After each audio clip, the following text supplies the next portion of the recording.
The 2011 Ferrari 458 Italia Black Carbon Edition by Anderson, Germany.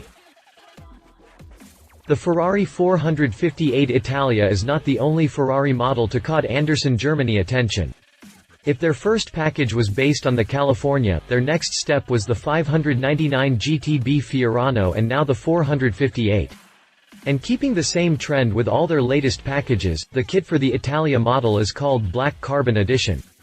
As its name suggests, the 458 Italia Black Carbon Edition combines a black exterior paint with carbon fiber insertions and the exterior mirrors, rear diffused, air inlets and of course the new set of wheels.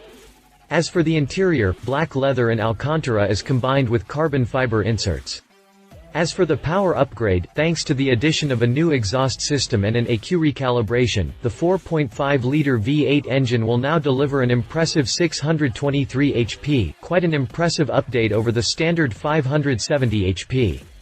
However, the tuner said nothing about the performance's upgrades, but don't expect a significant improvement over the standard 202 miles per hour.